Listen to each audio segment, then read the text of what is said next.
All right. You are, if you're watching on YouTube, behind the scenes with this incredible panel. We are about to go live in front of, I'm not even going to tell this group so I don't get nervous, but a large live audience via Zoom. Just bear with us here, but you are in the green room, so to speak. Okay, everyone, have fun. Let's go kill it out there.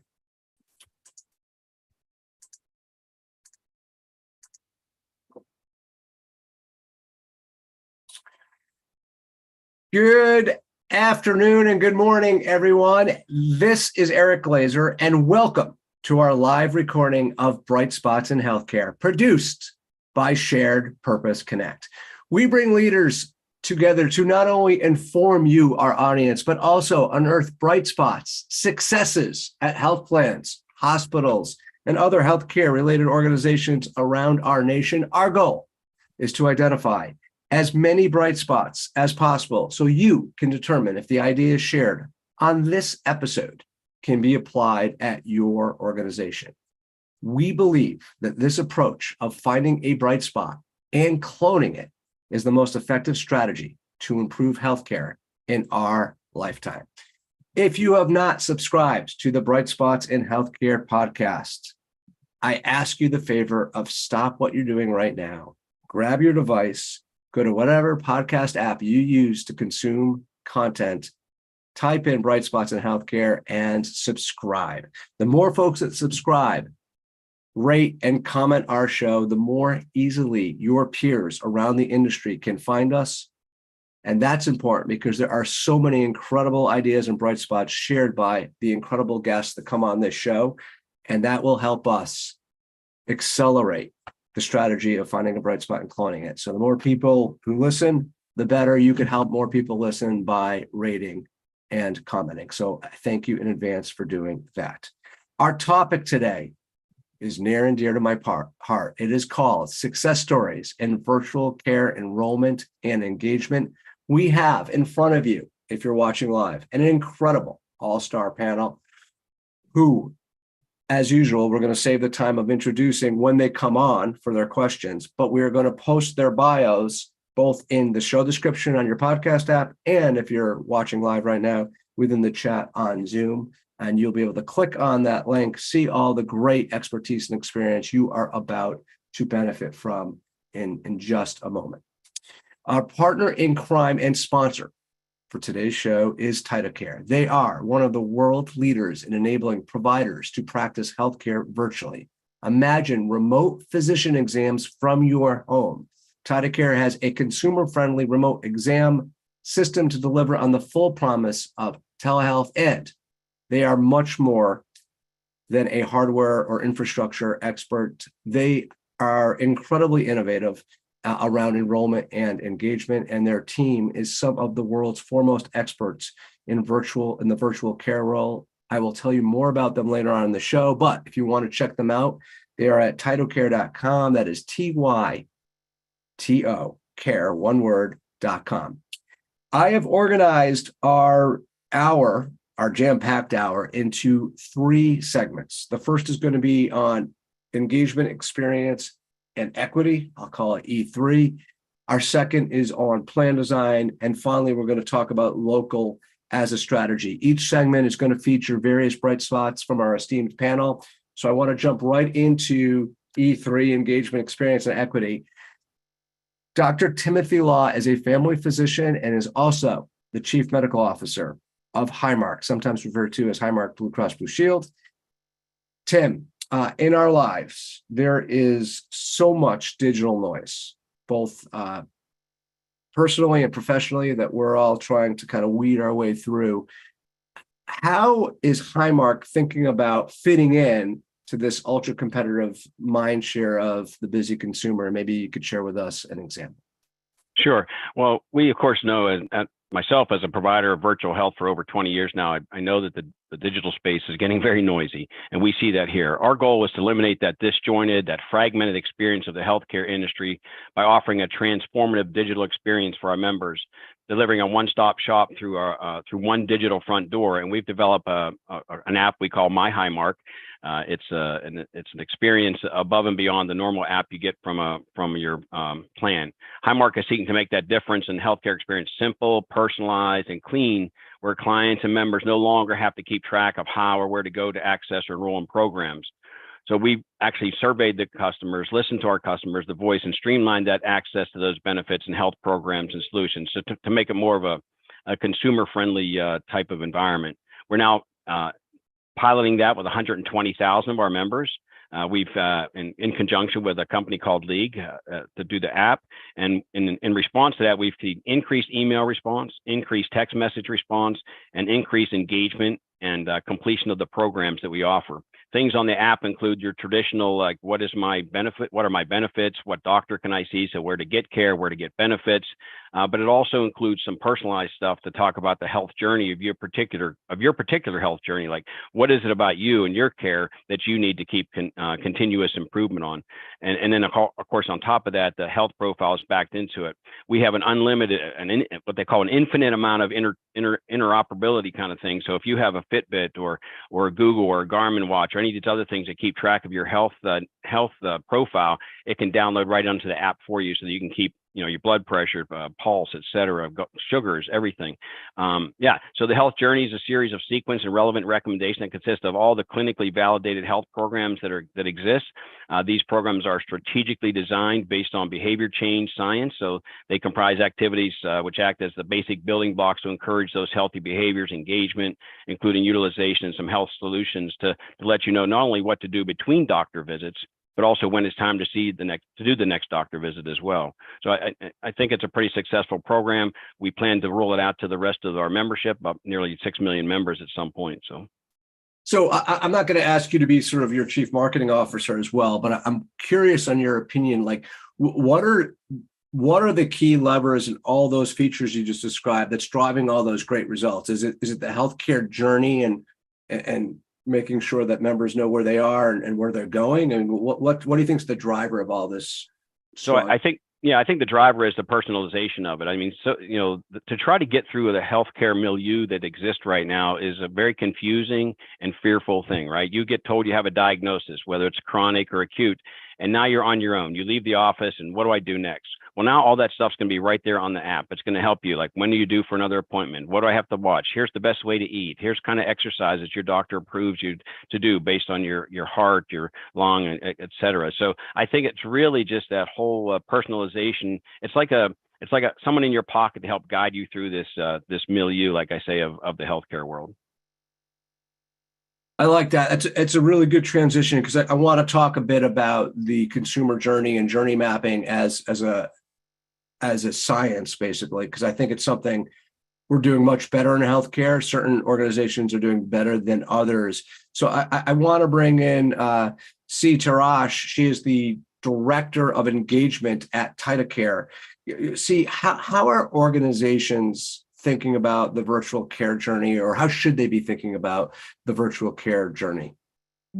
Yeah, Rick, I think this is a great question, because in virtual care, we found that user journey is key, because basically what we're asking people is to change their behavior. We're asking them to engage differently with healthcare. And this is why, for us, behavioral science is inherent to the user journey. We also found that tailoring to the persona is essential, because Medicaid, for an example, are very much different in the way they engage with healthcare than commercially fully insured, right? So I think the best way to take you through our user journeys is to take an example. Let's take Medicaid, because I think this is one of the most challenging population to crack, right? So we found that we can split our user journey into 4 phases. We have awareness, enrollment, onboarding, and utilization. So if we take Medicaid as an example, as I said, if you look at awareness, it's not about cost, right? Because the service is for free. So when we thought about the value proposition and what do we need to say, we're focused more about the hassle-free experience, getting better care for their entire family and saving them time. When you look at onboarding, as I said, the cost is free. So we need to think, we tested different behavioral methodologies, and we thought, how do we create a sense of commitment? how do we make sure that users that actually say, hey, great, I want TytoCare, will actually utilize and use our solution. So what we tested is to add a little bit of friction to this phase, we developed a quiz that will help them assess if TytoCare is a good solution for them. When you look at onboarding, we found that different Medicaid communities have different needs and preferences. So in Texas, for an example, we found that our users are very comfortable to self-onboard themselves, while in Ohio, we work with our partner on a drive-through when users go and pick up and onboard themselves at the same day. And when you get to utilization, meaning they actually need to use it, you need to think how you create an ongoing engagement. And this is where we take an omni-channel approach. And I can name just a couple of the things that we're doing. For an example, we have physical mailers because we found that Medicaids are not always on their emails and phone. We run webinars with entertainment. In one of the webinars, we hosted a magician that ran tricks for the family. And actually, this brought us great utilization. And I think the best way, if to name some numbers, so by following these phases and the methodologies that I've just described, we actually doubled the KPI for both enrollment and utilization in the programs for Medicaid. But not only that, what we also saw that we have an NPS of 91 with this cohort, which means our users were super satisfied, and also we can learn about their experience with the health plan, which was good. So let me repeat. I heard 4 things that you outlined at the beginning. Let me see if I got it right, because I might have missed it. Awareness, enrollment, onboarding, and utilization. That's right. Okay. Taking into account the behavioral science and tailored to the persona. Right. So that was actually interesting and you mentioned the different markets. So let's assume we're talking about Medicaid nationwide, and you were talking about different states that you're in and how you learned about certain states. Cohorts in certain states wanted to go through and physically help get onboarded versus others were very comfortable with a mailer or something more asynchronous. How are you figuring all that out? Like how to make sure that you is it through a third party, or are you doing your own market research to figure that out? We're doing our own market research. We do literature review. We actually interview Medicaid beneficiaries to better understand the audience, and we also found the difference between different states, and this is why we leverage different methodologies. Okay, and you also, I'm going to ask you a quick follow-up here. So you mentioned behavioral science, which is always to me fascinating, and folks who have listened to the show before, I get on my soapbox about this because I just think we have to take in expertise and methodologies from outside our industry. So I'm interested in hearing more about this. So could you tell me a little bit more about how you're leveraging behavioral science to optimize these programs, and maybe how you're measuring them and how do you enhance them? Yeah, so as I said, behavioral science is inherent to our user journey because we're changing their behavior, right? So first, we keep in mind the mental model, right? Because mental model, that means the perception that we have on everything in life, and with them, they still don't have a perception on TytoCare, for an example, how to use it. Oh, C just froze up. See you coming back. When to use it. So when we take this into consideration. Ask you to rewind by about 15 seconds. I'm sorry you were talking about how to use it and then you froze up. Yeah. So we take best practices from behavioral science. I gave you as an example the mental model, right? So we don't have virtual care. We still don't have a mental model, how to use it, when to use it. So when we communicate in our communication strategy and across the journey, we keep this in mind, and we use different communication channels and language. For an example, we test different language in the landing page and different assets, what we can do and say to make sure that we create the right mental model. This is one example of behavioral science.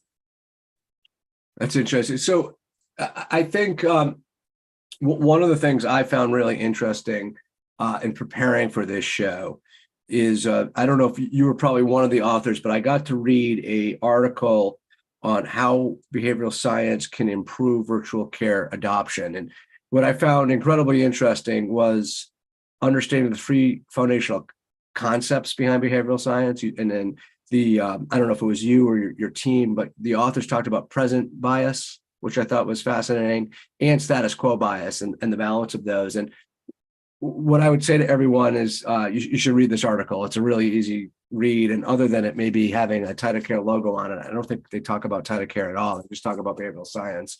And it talks about the rational and irrational decision-making and how decision-making is often an irrational or not a rational process, I'll say.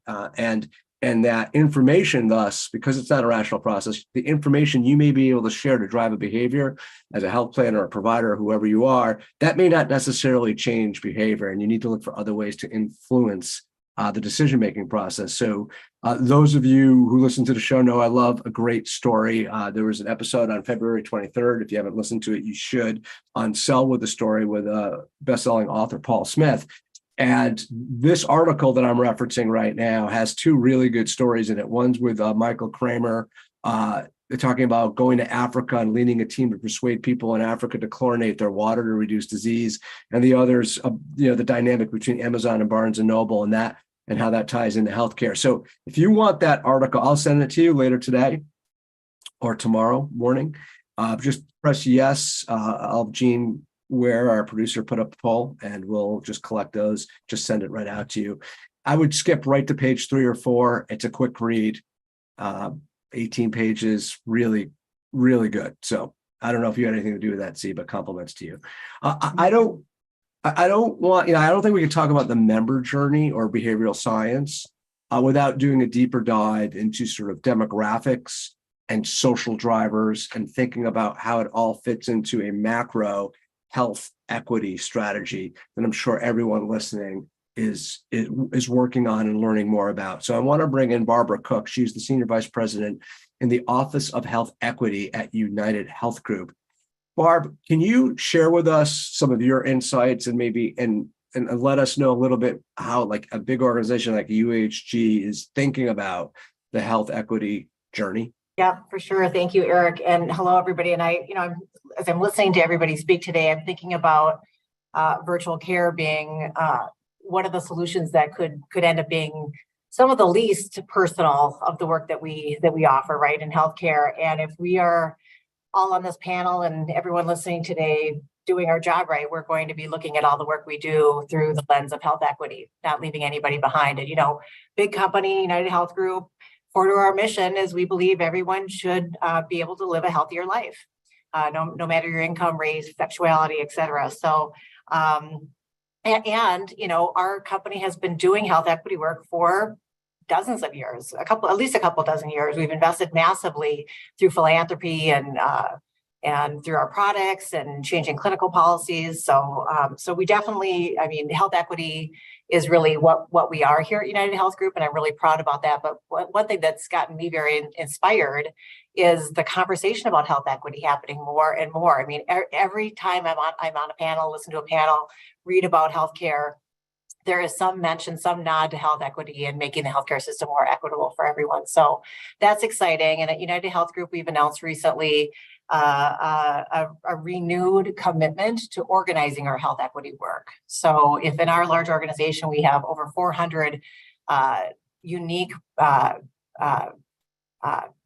programs that are helping to solve for health equity, we need to organize that and activate and accelerate that. And I guess one thing I will also share with everyone that I've been really impressed with this company. I'm 2 years into UnitedHealth Group, and the humble heart approach and the servant leader approach to health equity has been massively impressive to me. We are looking at new partnerships, whether they're through academic partnerships, through program and public policy partnerships, and the work that we're doing here is getting more organized and more accelerated. So again, just hoping that in the conversation today and what we leave with is thinking about looking at all this healthcare work through the lens of health equity.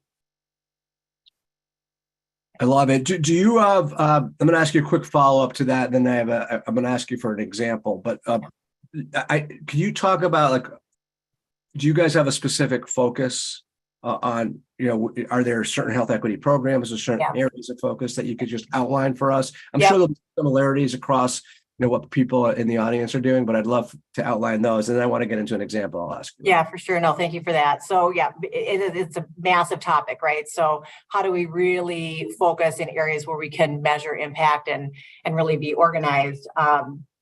So data-based decisions.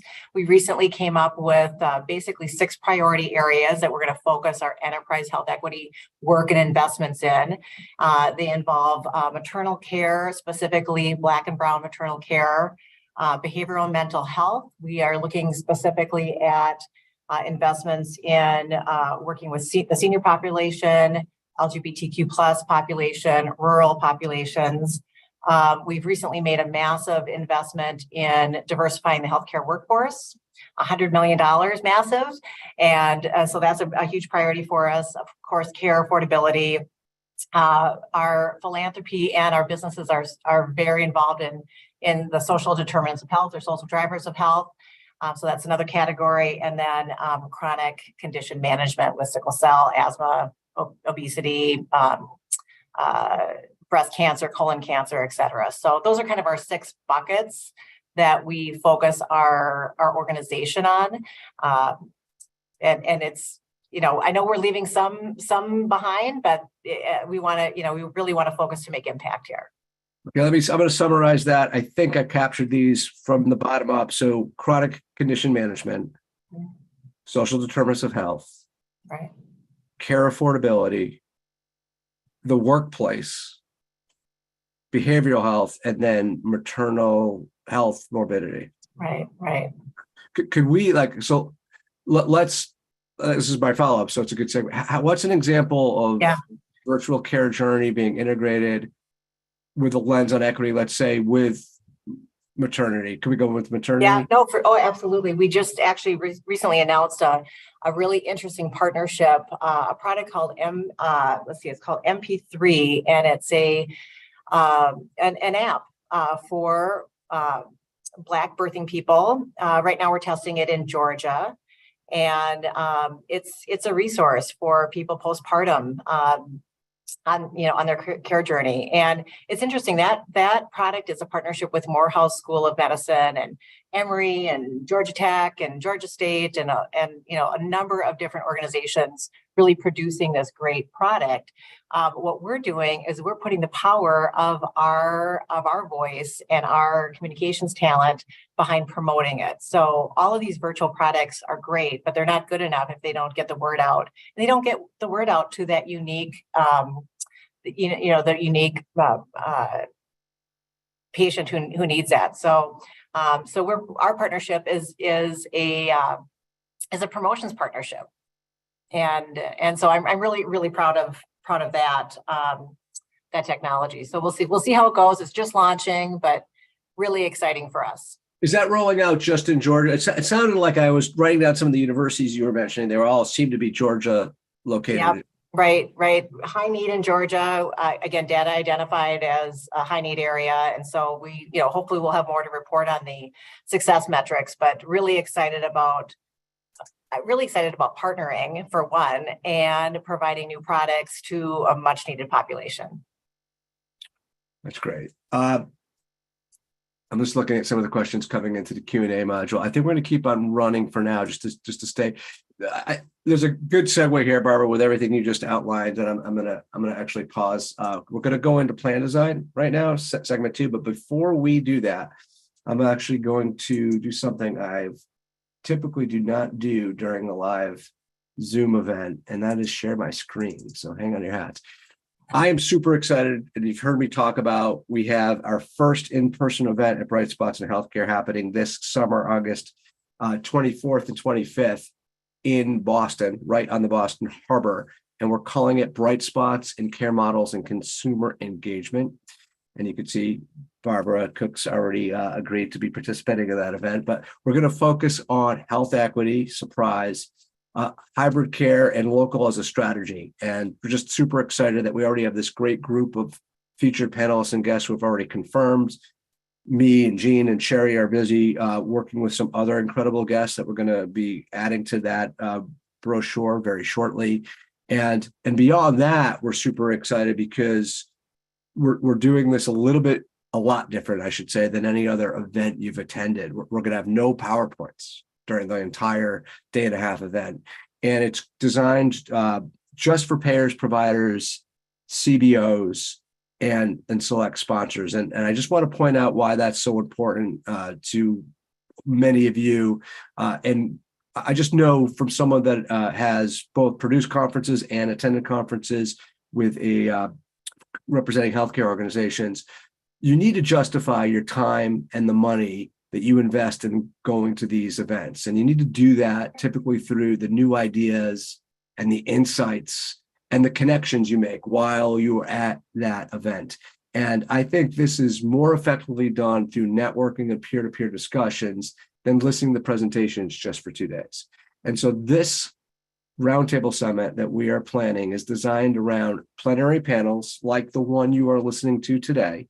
And then we will break all the attendees out into facilitated peer-to-peer roundtables to have discussions with each other. We're going to follow a process where we have a plenary panel and then have peer-to-peer discussions amongst all of our attendees throughout the day and a half, so that you have this combination of gaining insights from thought leaders like the ones you have in front of you today, and then you get to have more deep, in-depth, intimate conversations around that topic with other attendees at payers and providers and select sponsors in the room. So it's a really great way of learning. If you're at a payer and provider organization, it's certainly a great way for our select sponsors to participate and learn and also provide their expertise in these areas. So if you would like a link to register early and save some money, so we're going to place a link right in the chat. If you're attending live in the podcast, we'll put it right in the show description,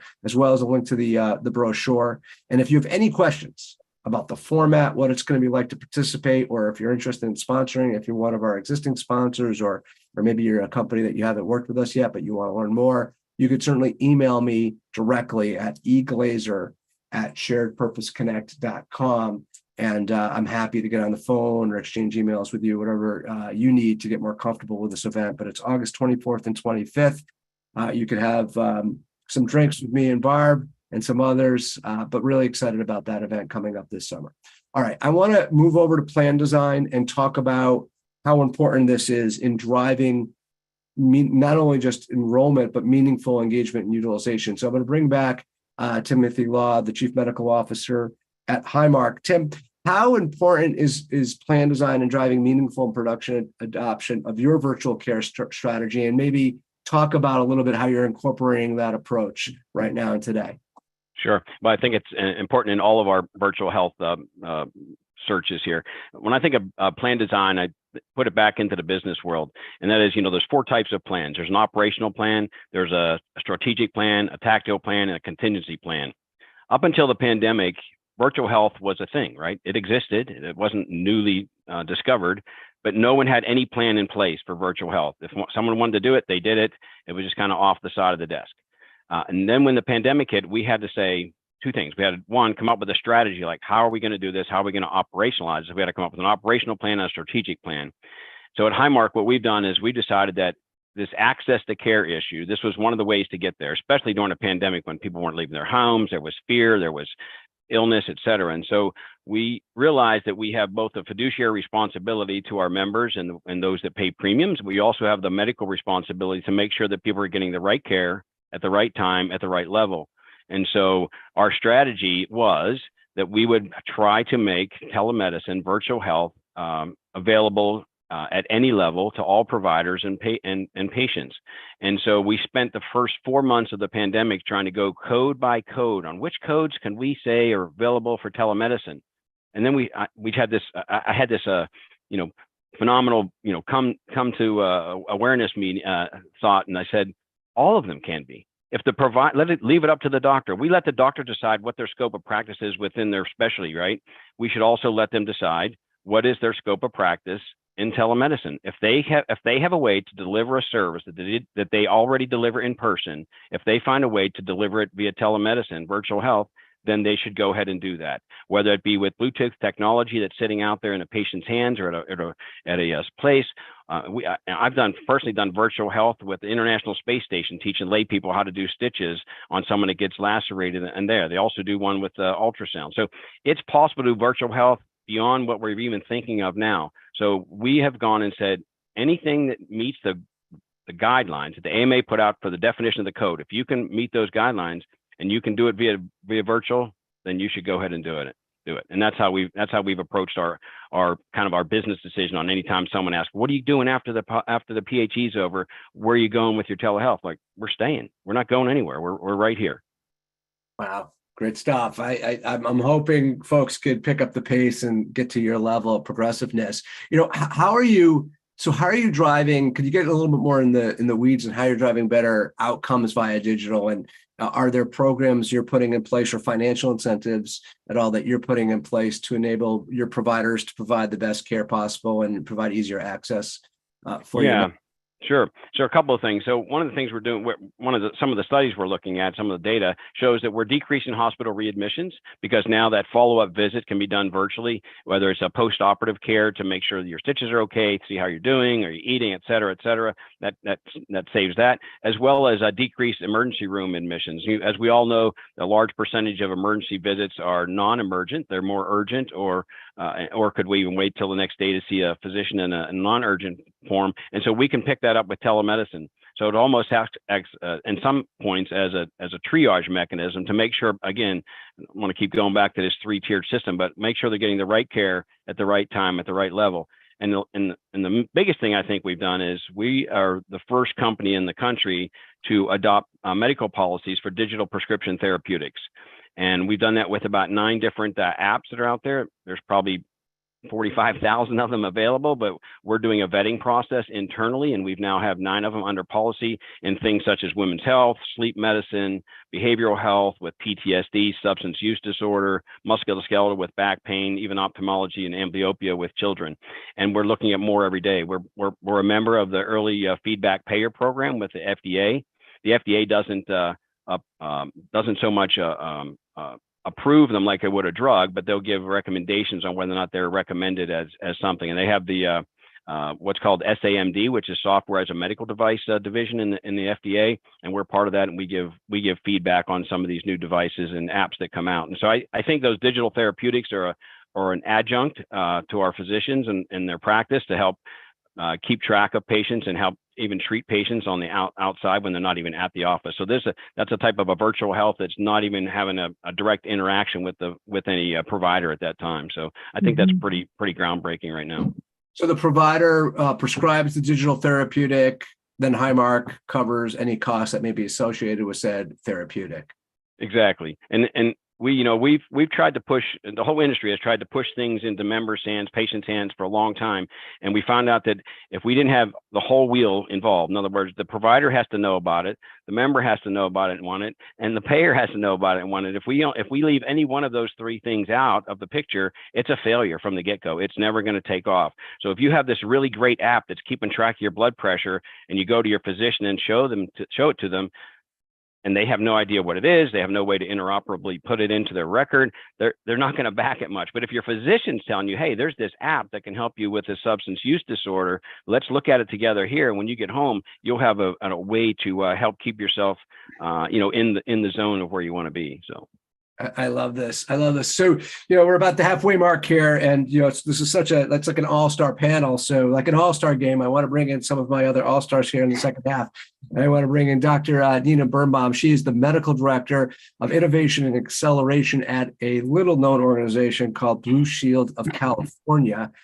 So, Nina, I'd love your perspective on prescription therapeutics. Do you have like an example of something you guys have put in place or you've seen in action over at Blue Shield of California? Yeah, I mean, so I'm a family doctor, and my day job is my job at Blue Shield that you described. And I also see patients. I am a primary care doctor. I've been a primary care doctor in the San Francisco Bay Area since the mid 90s, so a long time. And when I came to Blue Shield, I didn't feel comfortable giving up my primary care practice. So I continued to practice.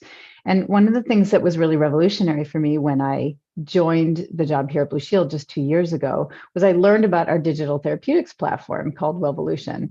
And similar to what Tim said, lots of great vetted programs that are, really effective in reversing diabetes and getting people to quit smoking and, other really important things that affect people's health, gigantically. The only problem is they get to a tiny fraction of our membership. They're just barely used.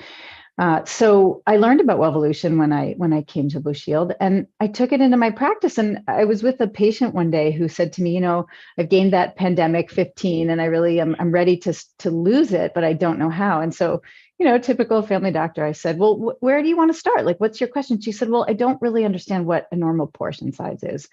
And you can imagine for me as a doctor, I'm like, I don't really know what a normal portion size is. I'm just a doctor, right? So what resources do I have? And I started fumbling a little bit. And then I looked at her insurance and our EMR, and she was insured by Blue Shield of California. So I was like, oh, you know what? Why don't you check out Wellvolution? And so I essentially did a digital prescription right there, Tim, right? Like, what is the digital prescription? How do you write it, right? But there I did. I just told her, get on our platform and check it out. And I offered to her, would it help to follow up with me in a few months to see how your weight loss journey is going? And she said, that'd be great, because we've known each other a long time and weight loss is a hard process and good to have a co-pilot with you. And so 3 months later, she came back to see me. She had gone to our platform. She had picked a weight loss program, and she had lost 20 pounds in 3 months, which is just like almost unheard of in the regular world of medicine. So I was really just psyched about how when you engage a patient and you put an effective tool in their hand, that they can actually really take a hold of their health and make real change. Oh, I love that. I want to get your perspective on plan design. Before we do that, just a quick reminder for everyone, like one of the main ways, really the only way that me and my team are able to provide this great content each and every week via the podcast and webinar is our incredible partners we have around the world who support the show. So I just want to give another shout out and thank you to our friends at TytoCare. If you joined us late, if you haven't heard of them, they allow people to access quality medical care anytime and anywhere. And they support providers in enabling them to conduct comprehensive examinations of the ears, the lungs, the heart, the throat, heart rate, temperature, skin, the abdomen, and more, and all doing this all remotely. So when you think about, do we need more hands-on exams if you're in a virtual care model? Maybe, but there's a lot of things with all the technology that TytoCare provides that you could do virtually. Their handheld exam kit and app connects users with a clinician or specialist for a medical exam and telehealth visit, no matter where they are. And then the clinicians have access to clinical quality exam data to help ensure that their patients receive the best remote diagnosis and treatment possible. So, and health providers, insurers, hospitals, clinics, businesses, and schools all around the world are already leveraging TytoCare's remote exam system to deliver on the full promise of telehealth. So when it comes to product design or expertise around the consumer experience and engagement, I just don't think anyone has them beat. Companies who are already leveraging them and their platform include Kaiser, Elevance, Amazon, and the NHS, to name a few, and they are completely compliant and cleared with regulatory bodies. Just got some great news from the FDA. You can Google that. They are also accredited with CE, Health Canada, ISO Medical, HIPAA, High Trust, GDPR, I could go on. Check them out at TytoCare.com to learn more. And thanks again to all our friends over at TytoCare. So Nina, I want to bring you back in to talk about plan design. How are you guys thinking about plan design to driving a virtual care strategy? So I could talk about this for days because I've been lucky enough to be on a team here at Blue Shield of California. We just stood up a virtual enabled health plan this January 1st. And so this team of over 150 people did a lot of thinking and a lot of work over the last 18 months to put this together. And when we thought about plan design, the very strongest focus, the main point of the plan design was to focus on the member experience. How can we use this health plan to create a healthcare system that is more worthy of our family and friends? And so that was the guiding principle of the work that we did. And then the additional focus was to think, how can we, in that member experience, how can we connect people to high quality preventative care? So when we thought about those principles, it really drove very specific decisions that we made in terms of plan design. So, for example, we thought it's not enough just to have virtual primary care. We have to link that virtual primary care to behavioral health and to specialty care. And so we designed our plan to do that all the way down to age 4. That was sort of a given with our plan. We also thought, this is a new way of thinking about healthcare. What can we do in behavioral science to drive adoption? So we have $0 copays for the virtual visits with our virtual providers. So, make it easy for people. But we also knew that access is just a process metric, right? If you get people in the door, what are they actually getting? What kind of care are they getting? So we knew that the partners we picked were really, really important because we're not delivering the care. It's our partners who are actually delivering the care. So we partnered with 2 great medical organizations, Accolade Care and a specialty care group called Telemed2U. They were extremely collaborative in designing the plan, Accolade providing our primary care, Telemed2U providing our virtual specialty care. They linked themselves together so that they share an EMR, because the other thing that we knew is that integration of care was really important. It is absurd that we are relying on patients to coordinate their own healthcare. So we needed the specialists, the behaviorists, and the primary care doctors teams to be linked together in one EMR, and our partners worked on that. And then Accolade Care provided a health coach for every member to help them navigate the system. And this can be anything from, a basically well person who needs screening labs. If you're getting your care virtually, how do you find a lab in person? The health coach can help with that. But it also can go from that sort of straightforward patient to a very complex patient seeing multiple specialists, including behavioral health. The health coach can serve to coordinate that care, coordinate appointments, for the member so that the burden isn't on the member. And that extends not just for the virtual care, but that health coach can coordinate the in-person care as well. That was really important to us, that the member shouldn't be burdened. And then just finally, I love your emphasis on TytoCare. It was really important to us that the delivery of care included measurement of people's vital signs. We thought, can't really do primary care unless you can measure people's BMI and their blood pressure at a bare minimum. Those are really important screenings. And so every household in our plan gets a vitals kit, which enables that sort of vitals measurement. Wow. Let me see if I was scribbling as quickly as I could, but I want to make sure that the core components are outlined for everyone. Mm-hmm. So first of all, you had a very close integration of primary care with mental health and specialty care for age 4 and above. Financially, you wanted to make it really easy, $0 copays. You mentioned that even though access is important, it's a process metric, and you had to have a very close, coordinated partnership organized with your partners delivering the care as part of the program. And that you, on a clinical level, you needed to enable your providers to do more than just talk and do intakes, but actually measurement of vital signs. And so you put some equipment into the house, a kit into the house, so that providers can have as much data as possible. I must have missed something. Did I catch all the key core components? The health coach and the coordination among our virtual providers, and then with the inpatient care, because this is not a virtual only plan. It sits on our PPO chassis. So members have an absolute choice of whether they get their care virtually or in person, but our mantra was that had to be coordinated.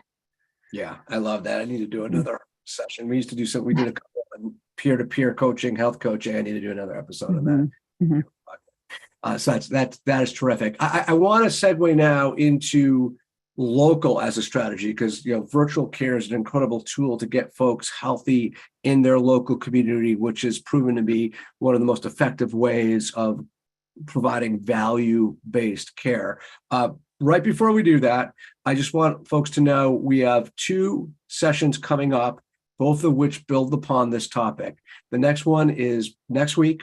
We're going to record live, same time, same place, March 23rd, 12 o'clock. We're going to talk about building trust with duals, right? So a lot about experience, but now we're going to focus and focus in on how some of the bright spots on how to build real close relationships with duals. We'll talk about redetermination as part of that conversation. If you want to attend that and not have to go through the registration process, again, not that it's too tedious, Gene Ware, our producer, will do that for you if you want to take this poll and just click yes. We also have a private event on 2 weeks after that, where we're going to talk about on March 26th on how health, I guess that's not 2 weeks after that, but on March 26th, how health plans could build actionable and sustainable social care programs. That's going to be a private roundtable for payers. And if you want to attend that, if you're from a payer organization and click yes, we'll register you for that. That's going to be a two-way conversation. So don't come if you're afraid to talk to other people. We're going to be having a two-way discussion on that and taking good notes. We won't record those, but we want to have an open conversation. So if you want to come to either of those events, you've got the poll in front of you. So I want to bring in, we've been keeping them on the bench for now, but we knew we needed a big shot. So we're bringing in Doug Olivo. He is the director of Rural Care and Telehealth Services for Oklahoma Complete Health. They are a subsidiary of Centene. Doug, thank you for being so patient. I want to talk about rural healthcare because that creates all kinds of complexities. And I also, we just heard a lot of examples of bringing in tools into the home and how successful you're able to make hybrid models in these markets, because I know they could be applied to hundreds and hundreds and hundreds, probably thousands of rural markets across this country, and maybe potentially some urban markets as well. So for those listening, can you outline a program that you've deployed in Oklahoma that's both improving access and quality and also maybe leveraging the FQHCs and the other community hospitals you work with? Yeah, absolutely. Great question, Eric, and thanks so much for having me on your show. Whenever I start to solve a problem, I kind of have two mandates. First, don't duplicate anything that's going on, especially if it's working. And second, look for local solutions first, sort of as opposed to just running to a national virtual only vendor. And one of those successes for us has been in school telehealth. And I think, there's nothing new here in a sense where I think most of us are familiar with how effective a school telehealth program can be for a variety of reasons. It generally keeps kids in school, keeps parents who are potentially dependent on an hourly paycheck at work. But as we started talking to rural providers, it was really interesting. It also helps keep them in business. And now, however, not all of these rural hospitals, rural providers were able to provide telehealth to their communities, to their local schools, but we're interested in doing so. So enter our partnership with Oklahoma University. We developed a provider-led entity with them, which has given us access to, among other things, their really outstanding school telehealth program. They're in 6 schools within Oklahoma City. They're going to be expanding to all 58 in the district here shortly. And so you really kind of have 4 entities coming together here. You've got the school itself, which has the kids, the patients. It also has good broadband access, which we know is a barrier often in rural areas. Next, you've got the rural facilities like an FQHC or other rural hospital designation that's going to be providing the care. You've got OU, which is a university health system providing the know-how and equipment and platform to help them stand up that program, sort of imagine it like a franchising their approach, if you will. And then lastly, you've got Oklahoma Complete Health, where not only are we coordinating all of this, but one of the other gaps we found was not every school has a nurse. And so you talk about that hybrid approach, that human enabling a virtual visit.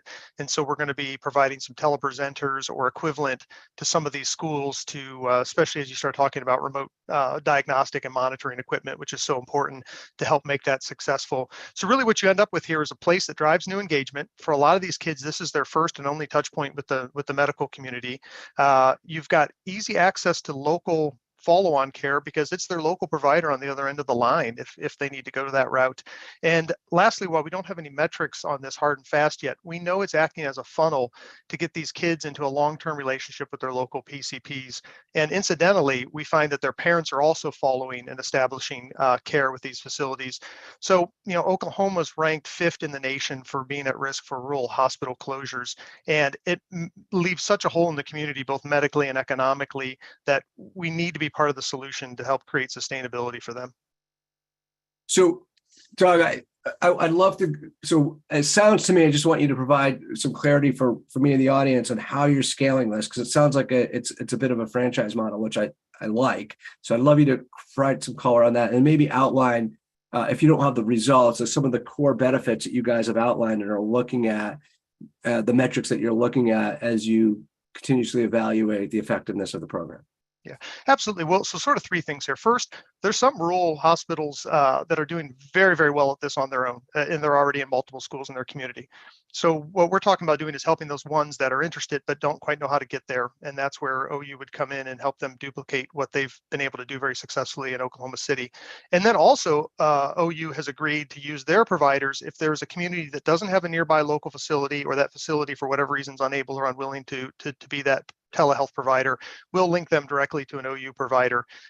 So that's part of how we scale it. In terms of results, we've got some really great early results. About 80% of all the visits we've been able to diagnose without having to send them out for an in-person care. About 60 to 70% of all the kids have been able to return to class. One really great anecdote I like is one of those visits resulted in the parent, who was a teacher in that school, being able to stay in her class, so all the other students weren't impacted by it.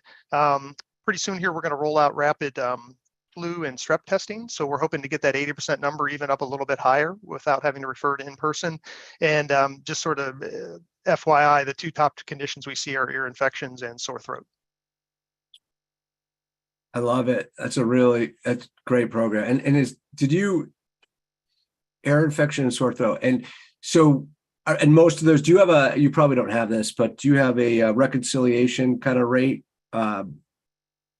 Yeah, I don't think I've got that for you. No. I didn't think you did, but I want to stay on rural because I know virtual care and getting virtual care technology into rural areas is so important in these communities. So I'm bring back C. Tirosh. She's again the director of engagement at TytoCare. Could you provide some examples or an example, C, of where we could learn a lot about? We just heard one great example of what Oklahoma Complete's doing in their market. Is there another example maybe of how you have seen telemedicine being deployed in rural America to make a big impact? Yeah, sure. I can give you an example. Where we work with Sanford Health, the largest rural healthcare system in the U.S., located in South Dakota. And basically, we've partnered with them to bring better healthcare into those rural areas, directly into those communities. So many of their patients were traveling hours just to see a PCP or a specialist just to get care. So the solution was they have set up TytoCare in their 73 local communities, in the clinics in the community across the region. And they leveraged TytoCare in a hub and spoke model. So their patients were able to see a provider that is based in one of the central hubs right from their local community. So just an example, some of the remote clinics that are based in specialized hospitals, such as burns, neurology, sleep, and cancer. And this was really enabled Sanford to provide better access for both primary and specialist care closer to home. So less travel time for the patient, less time wasted, and also fewer missed appointments. Let me, and this kind of dovetails into a question from the audience, C. And I would ask maybe after C answers this, or if she can't answer it, I may put you on the spot here, C. If there's someone else who has a perspective, because the question is how do we deal with individuals, especially in the Medicaid community and some in Medicare, right, who just have very low knowledge of technology and how to use it, both the devices and just the internet in general, and affordability for that matter. So how have you and Sanford worked together on that? And then if we have anyone who wants to jump in on top of that and on C's response, I'd love to hear it. First, I have to say that, you touched on Medicaid, and I have to say that we were also surprised because we tend to think that they have, fewer knowledge or fewer access, but this was not always the case. Okay, so this is for Medicaid. They're very tech savvy. Their engagement were, very high. They have great access to internet. So this is specific for Medicaid. Okay, and for Sanford themselves, so they don't need to do it themselves. They have a nurse in the clinic, in the community clinic, that helps them to connect to this specialist, right, in the hub. So they have help. And that's kind of in line with the health coach that Blue Shield California is doing too, the combination of some human touch with some technology. I like that a lot. How about Can I add to that, Eric? I think one of the things we look at Blue Shield is opportunities for partnership. So who are the trusted organizations that people will go to in their own communities? And I think about this, my own son lives in a very rural community in Northern California. And I was actually talking to him about virtual care. I asked him, would you prefer it if you could get your care virtually? He's like, no, I'd like to go to my doctor. How would my doctor know where my knee hurt if I wasn't there? So I was like, oh, I have to win him over too. But so we're looking at organizations that are in people's communities. So faith-based organizations, churches, CBOs, and things like pharmacies, which, are in many more places than clinics. Can we partner with a pharmacist or a pharmacy to provide, I think like C is saying, a hub where we can, the patients can go to, or the members can go to that place that's already in their community and then connect with the virtual network. Yeah, that's great. Great call out and great point. And yeah, you got to tell your son that you've got a job to hold. He's got to start digital. I want to bring back Barb Koch at UnitedHealth Group. Barb, how are you guys leveraging local and virtual to make an impact? Yeah, I love where this conversation is going, because we know that it's such a great tool, but at the end of the day, I think about my almost 90-year-old father, and he's maybe not, he's a virtual wannabe, but it doesn't always work well for him as technologies. And, we've got a product called Grand Pads, which is a kind of scrubbed pad that gets delivered, a really easy interface. And I love things like that. I love, Nina, how excited you got when you talked about health and wellness. When we think about chronic conditions of obesity and diabetes and programs that we can put together to add to that journey, it's some in-person conversations and help, but a lot of this work can advance by virtual tools. Paired also, like I love what you said about the plate and the size of correct portions. We have a program called Real Appeal, and if you hit the first session of that Real Appeal program, you get the success kit, and it has a scale, and it has a visual of what a meal should look like and portions should look like, and it has access to online workouts, as group sessions. It's really, those are the things that I think, paired with personal visits, virtual can be a major tool in the toolkit. Yeah, totally agree. That's a good example and insights. I do want two quick PSAs, and then I'm going to take a couple questions from the audience here. First, I kind of was right. That private roundtable I was telling you guys about is on April 26th. So we got the date wrong in the poll. We're going to put it back up there if you want. If you're from a payer organization, you want to come to that. So that is PSA number one. PSA number two, if you want to be introduced to C and get an understanding of how they think about behavioral science, you don't have to hire them to do that. You just have a networking call with her, or just give us feedback on how we did today on the live event. You've already received an email from me again.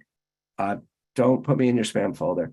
I know you get a lot of emails from me, but asking you for your feedback. It's about a 3-minute survey. So I ask you the favor of taking the time to do that for us. So I'm going to try to throw in one last question in here. Tim, I'll reward this. Like, I'm going to bring in Timothy Law, the Chief Medical Officer at Highmark. If you were thinking about sort of a digital strategy and you were going to be advising everyone, we'll make this sort of a class at University of Pittsburgh here. What would be the core pillars to building a truly effective digital engagement or member approach, digital engagement and member engagement sort of approach? Sure, I'll give you some pillars. Just want to call out Douglas on something he said about bringing it local. Quick story. My patients are all part of the Mennonite Amish community. So no electricity, no running water, nothing. And I've been practicing virtual medicine with them for 20 years, about 3,000 to 5,000 patients in and around Ohio and Kentucky. And one time a local hospital brought an infectious disease doc into their neighborhood once a month, set up this big clinic, and nobody went. And when they finally decided we should have asked the patients what they wanted, they said, similar to Nina's son, the rare time that we have to go to the specialist in the city of Louisville, which is about 75 miles away, it's a great day out for us all. We get to see stores, we get to see other people, we get to participate in the community. So you have to remember, keep it local and find out what they're wanting. Anyway, so the pillars I would profess would be to educate and inform patients. They need knowledge to manage their healthcare. We're trying to get them to manage their healthcare more. This is not a dictatorial society. This is an inclusive society of healthcare. And so that's one of the pillars. Another pillar would be timely care. You can have the highest quality care that ever existed in humankind. And if they don't get access to it, it's kind of pointless, and especially if they don't get access in a timely fashion. So timely care, continuous communication. It's not a one-off. You have a chronic disease, you go to the doctor once a year. It shouldn't be you never think about healthcare again until the following year. It should be continuous communication to keep people engaged. Efficient patient throughput. If you're causing speed bumps like you get on the street for either the provider or the patient, either one, because either one will cause access to care issues, and decreased throughput will cause a decreased experience for the member and for the provider. And then finally, patient-centered experience. If we forget about patients in any of this, then shame on all of us, because without patients, none of us here on this panel have the jobs that we have right now, and none of us could effectuate change on humankind like you can if you keep the patient at the center of your thought process in all things. So that's my pillars. Great way to close us out. Really appreciate that. I want to thank all of you for all the time you took to prepare for this and also participate today. And my message to everyone listening is, use the strategy of looking for bright spots and new ideas, things that are working well among all the chaos of all the other noise that you see in your day-to-day job, because these are often the tactics that generate progress and create an entire solution strategy to your toughest challenges, like driving virtual care enrollment and engagement to increase your quality scores and reduce your total cost of care. So we hope we use the Bright Spot Share today to inspire your thinking and enhance your company's current approach to improving healthcare. And thank you again. I like saying to all of you, we don't take the time you spend with us. We don't take it at all lightly, and we like creating this show for you. This is your Bright Spots in Healthcare podcast. Have a good rest of your day, everyone. Thank you, Eric. Thank you.